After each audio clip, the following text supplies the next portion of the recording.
It was a sunny afternoon on the coast of Cyprus when a black van pulled into the parking lot of a beachfront resort. No one thought much of it. Tourists passed by, children played. Inside that van, however, something terrifying was happening. Two pedestrians were walking by. As they crossed the street, their phones vibrated. One checked a message, then shrugged. He never knew. At that exact moment, everything inside his phone, texts, calls, photos, passwords, was silently stolen. His life was now under surveillance. But this wasn't a government sting or a counter-terror operation. The man behind it, an ex-military tech mastermind with no loyalty to any country. He wants just profit. He sold to tyrants, warlords, and anyone willing to pay. Your phone, your camera, your life. One message, one mistake, one click, and someone is watching. This was a private sale demo, a $9 million van packed with computers, antennas, and spyware, for hire to the highest bidder. That spyware, known as Predator.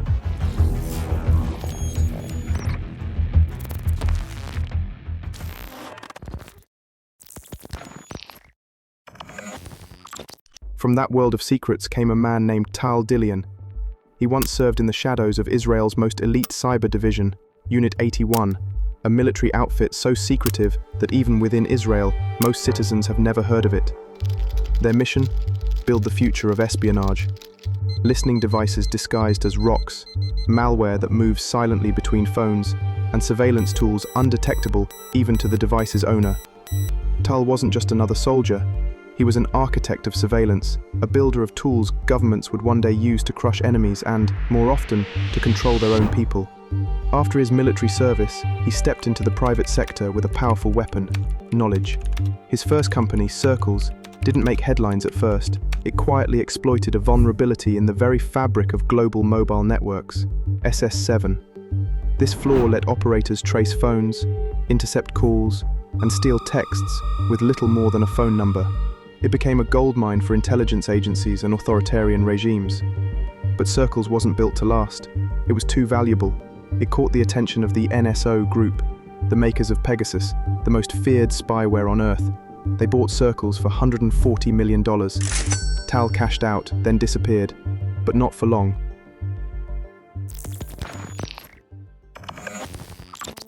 He re-emerged in Cyprus, a quiet Mediterranean island where sun-soaked villas and corporate secrecy go hand in hand. There, Tal partnered with another Israeli businessman, Abraham Avni, and together they launched Y-Spear, a mobile surveillance company. Their signature product, a 9 million surveillance van. Not a metaphor, a literal van, outfitted with antennas, servers, and cyber weapons capable of breaking into smartphones from a distance.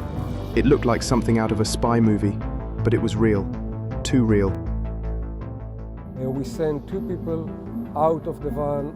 We will trace them, we will intercept them, we will infect them. In a bold, some say foolish move, his first mistake, Tal invited Forbes to film a demonstration. He showed the world how he could intercept data, track phones, and infect unsuspecting civilians with spyware, all in real time, all from the back of a vehicle. The video shocked viewers, it stunned journalists, but most importantly, it enraged the Cyprus government. Espionage is illegal in Cyprus, even if it's privately funded. Authorities launched a crackdown, raids, arrests. The surveillance van was impounded. Tal and his associates were investigated, and while they were out of the country when the hammer fell, Cyprus made one thing clear: they were not welcome. Tal responded with a threat disguised as an op-ed. He accused the Cypriot government of being anti-business and vowed to take his empire elsewhere. And he did.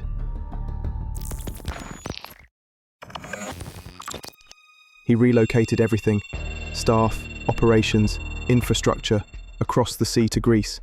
But this time, Tal was smarter. He didn't operate under one name. He built a web of shell companies, hidden partnerships, and front firms. The names included Intellexa, Cytrox, Nexa, and dozens of others, each with its own role. Some developed code, others sold licenses, some managed shipping, others handled payments. At the center of this corporate spiderweb sat one horrifying piece of software: Predator. Predator isn't like traditional spyware. It doesn't ask permission, it doesn't leave traces, It doesn't wait. A user receives a seemingly harmless message, maybe about a package delivery or a bank statement. One click, and the phone is infected. The malware activates the camera, turns on the microphone, harvests passwords, extracts photos, tracks location, records phone calls. The user never knows. Worse, Predator is designed to delete its own tracks, making it almost impossible to detect or trace. And this weapon was up for sale to anyone. That included dictators, militias, corrupt politicians, and possibly even private actors. In 2019, as Tal was rebuilding his business empire in Greece, he had his sights set on expansion. He wanted to do what NSO couldn't, sell to anyone without oversight. Why not Israel? Why not build this empire in his own homeland? The answer lies in regulation. NSO Group had drawn fire worldwide for selling spyware to authoritarian regimes. As a result, the Israeli government tightened export rules, scrutinized licenses, and demanded accountability. Tal didn't want accountability. He wanted freedom, and he found it in Greece. By 2020, his company Intellexa was quietly supplying spyware to buyers across the globe. But then, he flew to Sudan. This wasn't just a business trip. According to journalists and flight data, Tal's private jet landed in Khartoum, Sudan's capital, during a highly sensitive time. The country was boiling with tension. Two military factions, one of them, the Rapid Support Forces, RSF, formerly known as the Janjaweed, were preparing for conflict. The RSF was already infamous, accused of rape, torture, child soldier recruitment, and genocide. Now they were getting spyware from Intellexa. Tal's gear, likely a mobile interception system like Predator, was delivered not to the regular army, but to RSF militia commanders. Shortly after, civil war broke out.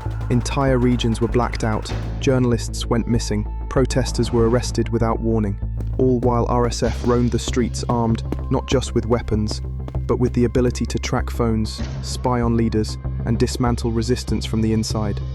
Meanwhile, in Greece, a country that prides itself on being the birthplace of democracy, something darker was unraveling.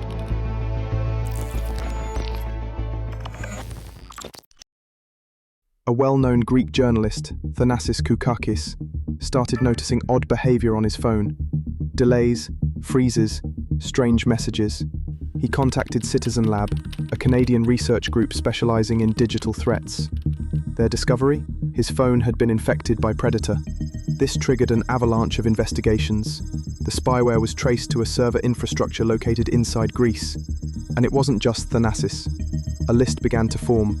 Opposition politicians, media executives, military officials, business rivals, even people close to the Prime Minister's wife, all infected.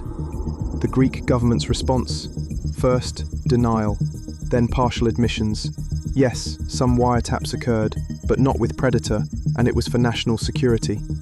But journalists weren't buying it, and neither were foreign governments. In the meantime, a new leak emerged from a surveillance tech conference in Prague called ISS World. A catalogue was discovered detailing the Predator spyware package. 10 simultaneous targets, 100 infections, one-click execution, price tag $8 million. More evidence pointed back to Intellexa.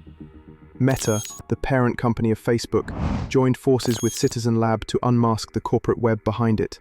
They discovered connections to former companies like Amesis, already under investigation for crimes against humanity in Libya. The rabbit hole kept getting deeper. Investigations traced Intellexa's reach into Vietnam, Colombia, Philippines, Armenia, Saudi Arabia, and Egypt. In Egypt, a politician and a journalist both discovered they had been targeted. These weren't criminals or terrorists, they were critics, dissidents, people asking uncomfortable questions. And now, they were being watched. Eventually, the US had to act. Intellexa and Cyprus were blacklisted by the Department of Commerce. US companies were barred from doing business with them, but the damage had already been done. At the center of all this chaos was Tal Dilian, the man who turned wartime spyware into a commercial product, the man who bragged, on camera, about infecting phones in public, the man who sold tools of surveillance to regimes accused of genocide. His empire is still operational, his van may be gone, but his weapon, Predator, is still out there, waiting for the next click. But the real question isn't who they're watching, it's Who sold them the power to do it? And how many governments stood silently and signed the export license?